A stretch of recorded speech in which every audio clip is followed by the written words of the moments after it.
I didn't choose Cambodia. It chose me. I love Cambodia because in a former life, I was Cambodian. There's just something really alluring about Cambodia. You know, you've got the tragic history. I have this tattoo on my wrist of what's written here is Phuket Nyom. It's my home. And culture and mythology. I love the mythology and the storytelling, but also you're able to see a reality that you don't see in the UK. The poverty here is true poverty. I was missing my connection to the temples, to the pagoda as well, because it's important is my life balance. They rescued me essentially from absolute self-destruction. And just to re-emphasize, I came here to finish myself off. So this video is why Cambodia? Why did they choose Cambodia over other countries? Why did they decide to visit? Why did they decide to stay in Cambodia? So we're going to find out in this video. And again, if you're living in Cambodia, please let us know why you choose Cambodia. Why do you decide to stay? In the comment section. Again, I want to say a special thank you for always watching the videos that I produce, and it makes me happy because at least I have people watching the videos, and I want to say a very big thank you. I appreciate. If you are in Cambodia and you want to share your experience with me on the channel, please feel free to reach out. I'll be super excited to share your story to the world, and I want to say a very big thank you again one more time. Thank you for always watching. Thank you for always commenting. Thank you for always liking. I appreciate it. So let's go back to the video.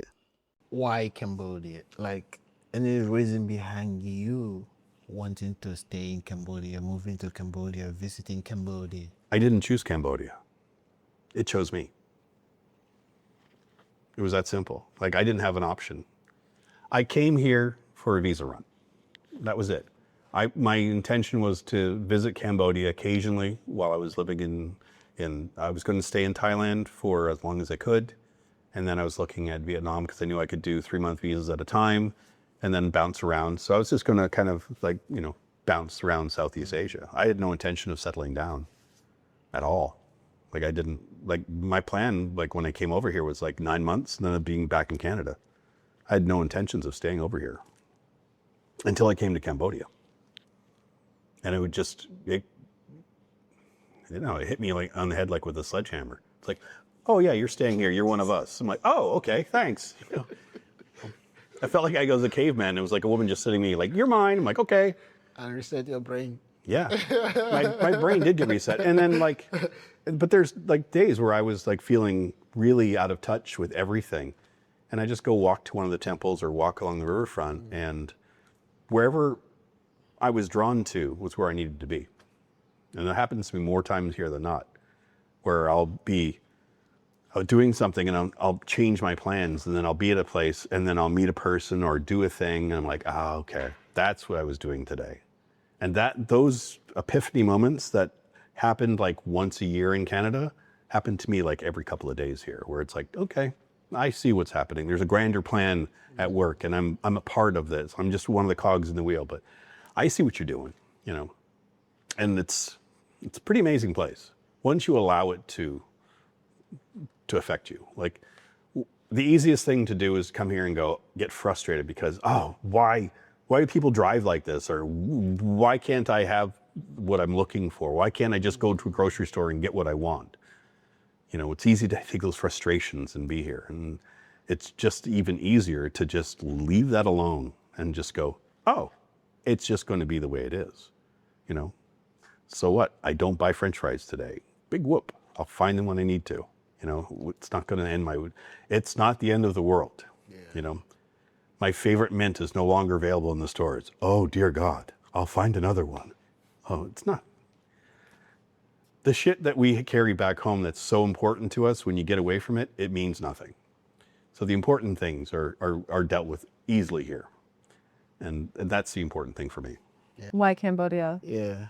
Why you moved to Cambodia? Why you choose Cambodia? Yes. Nyom Salang Kampuchea Pipru Nyom Jit Moon Kamai. So that basically means I love Cambodia because in a former life, I was Cambodian. All right, I'm joking. The word for that would be complang funny, or lob, which is like, aha, you're goofy. Nyom lob. Lob. Yeah, lob, nyom lob. I'm joking, but in the same sense, why Cambodia? I think the greatest things in life often have no answers or no reason or no rhyme. And it's more of a matter of being led by your intuition and your gut. You know, why Cambodia? Why did, when my professor put this on a slide when I was 19 years old on the big screen, why did she put up a slide of Angkor Wat? Why was she profoundly affected by Cambodia? And why did I decide from a very young age that I was going to go? Why did I walk into my college library, go up to the 4th floor and pull out a book on Buddhism randomly? Why did I, you know, all of these whys?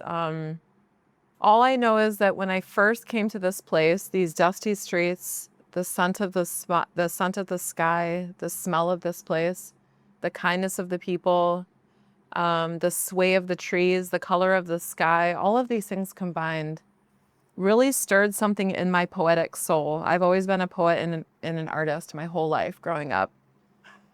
There was a sense of tangibility, of closeness to the earth here, of closeness to the people, and it felt more real, raw, and alive than any other place I've ever been. And something about that soup, about that concoction is really the why, you know. But like I said earlier, it's something that's more intangible, something you can't quite put a finger on, you know. It's more of a feeling, more of a vibration. The why of this place exists even in the color of the sky. The why exists in the people, the chanting, the funerals, the karaoke. God love the karaoke.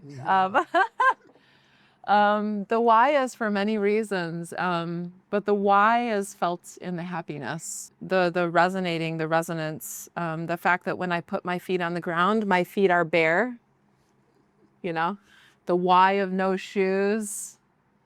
So why Cambodia? There's no really one succinct reason. It's more of like a soup, you know, more of a concoction. And I just love Cambodia with all my heart, you know. I think the why is less important, just that there's this like feeling, right? And I just had this download in 2017 to move here. And I was like, I resisted it for a long time. And you know, when you resist your intuition, you start overthinking. So when you succumb and you surrender, sabai sabai. The reason I chose Cambodia was it just looked like an exciting country to visit, and I'd never been backpacking before. Yeah. So, you know, you look at Southeast Asia, there's Vietnam, there's Cambodia, there's Thailand, and obviously I've been to all of them, but there's just something really alluring about Cambodia. You know, you've got the tragic history, you've got amazing architecture, you've got Angkor Wat, you've got Bayon Temple. And obviously the cities and the villages are interesting as well. But what keeps me here is the people. I love the people. I think Cambodian people are some of the friendliest people in the world. Well, to be fair, I think at first I came here to sort of crash land because I had a lot of problems in my life. And what I fell in love with these people and their culture, what I value of this society has made me feel like I'm home. Where I'm from in the United States is very dangerous. A lot of violence, a lot of theft, robbery, murder, rape, you name it. I mean, it's just not a safe place in the greater Chicago area where I'm from. And to come here, and as I posted earlier on Facebook, I can walk around with my phone out. Nobody's gonna come along and grab it from me. I'm not saying that never happens, but it's just as many times as I put myself in a position for that to happen and it not happened at all, I feel like the safety that we all sort of feign from the place we would call home. We're all looking for that in our life, most of us anyway. Where do we want to be? Where do we want to put down our roots? And the culture here of helping each other and friendliness and the welcoming attitude not just to international tourists, but with each other. Sure, people quarrel, but it's nothing like where I'm from. This seems like, to me, a very safe place, a very viable place to raise a family, start a business. There's much less interference with the culture from, say, social media and the expectations that the media complex causes people to have. You know, I need to buy these designer jeans and I need to drive this car. Sure, everybody here is obsessed with having the new iPhone. Yeah. But apart from that, the simplicity of the culture of, okay, today I'm going to go to work and tonight I'm going to relax and hang out with my friends afterwards. It's relieving. It's relieving to be around that. And the feeling of community that I have just about everywhere I go here makes me feel welcomed, like I'm home, like I'm really home. I have this tattoo on my wrist of Cambodia, kind of in a makeshift version of the flag, and what's written here is Ptep Nhom. It's my home. And it's because I genuinely feel that. I feel at peace. My physical health has healed, and I feel full and full of life and energy, and my mental health is very clear, and I'm productive in business and my work of helping other people. Long explanation, but just there's so much that I could say that this place has allowed me to develop for myself a better disposition to live my life than the shape I came here in. They rescued me essentially from absolute self-destruction. And just to reemphasize, I came here to just kind of finish myself off. I had every reason to. I had made up my mind, oh, I'm sick anyway, and I've tanked on my money, and, you know, poor me. They wouldn't let me do it. They wouldn't let me do it. They, very influential people here came into my life and they were like, bro, we're going to make you better. And they didn't want anything from it. They didn't want anything back. They would never want me to say, hey, this person helped me, this person helped me. They wouldn't want to take my money next time. They would just want to see me prosper and live a good, positive, healthy life, helping other people and being a good part of the community. And that's so inspiring. That's so inspiring. If you look everywhere else in the world, literally everywhere else that I can think of, people are determined to be miserable. They want to be upset. They want to be sad. They want to feel like they don't have enough. And here, culturally, it's all about being happy with what you have and sharing that with other people. So I could go on for an hour, brother, about how much this place has influenced me into feeling like this is my home. It's better than where I came from. Yeah. Just all across the board. It's so significantly different from everything I'd learned and programmed my brain to believe was the right way to walk, that I feel like I'm a child again. I feel like, wow, I get a new life. I get to do everything the way I'm supposed to. I get to treat everybody the way I'm supposed to treat them. And grace, learning grace. You know, we all make mistakes. We all struggle. We all do wrong. But you learn from that and then be determined yourself to do better next time. That's something I learned here. Yeah. After working with homelessness in the UK, from London and Oxford, I was in Edinburgh a little while, but I was getting homeless people like £800 to £1,200 a month from benefits, universal credit and disability allowance, which is good. There's a safety net, but when you're giving money, there is no real incentive to change. And trying to work on drug and alcohol abuse from people overdosing, taking too much drugs, which was horrible to see. And then stepping away from the UK, and I really wanted to go somewhere where there was genuine struggle, real living. I don't know what it's like in Nigeria, but here, Siem Reap is an amazing, comfortable place for foreigners. You can go any cafe, affordable food, any luxury you want is here. On top of that, very humble, welcoming people. But if you drive 20 minutes down the road, down the river here, you can go to Phnom Krom, a beautiful mountain. And down at the base of it is Rusi Luk, which is a very poor area.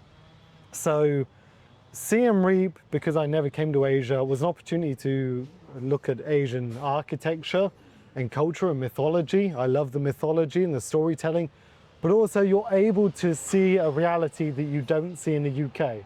The poverty here is true poverty. In the UK, it is not poverty. It doesn't exist when you compare it to something like here. During COVID, we turned the hotels into homeless hostels. So a whole hotel for the homeless to go and stay, have contact social workers, drug and alcohol workers. So to come here was an option kind of to challenge myself and see if you can make any positive effect, but also in a selfish way to live a more comfortable life. Being brutally honest, I could work 3 hours online and be done with a day. So it's a luxury, it's a privilege to come from the UK and be able to be here. Like many of us, like a lot of expats, I don't think they quite realize how lucky, coming from a Western, very well-developed country and living here is a crazy privilege that I won't normalize. I was looking at Malawi, to be honest. I was looking at Malawi as another developing country, but something about Southeast Asia and the mythology, the Buddhism, the Hanuman, things that I truly love, and I've been studying Kabach here. I don't know if we know Kabach. Kabach is the Khmer design, so every temple, every circle is representing something like fish eggs. Different size circle represents something different. And I have an amazing book now about Kabach I'm studying. So yeah, Asian culture, the tradition, the architecture, all these pagodas is why I wanted to come, why I chose Asia and then Cambodia. I came here first because of my work for the NGO. And after I was away and I came back to Cambodia, it was not planned at all because I was missing this way of life, this flexibility, the kindness of the people, the sweetness of the life.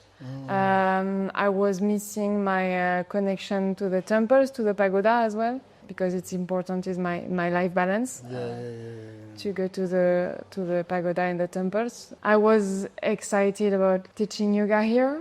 I was excited about being like far from the Western countries also. I see. To be in another reality. That's cool. And Cambodia is the perfect place for you. I would say, yeah. From now, it's a perfect place, yeah. I don't plan to move, so it's a place where I want to stay far away.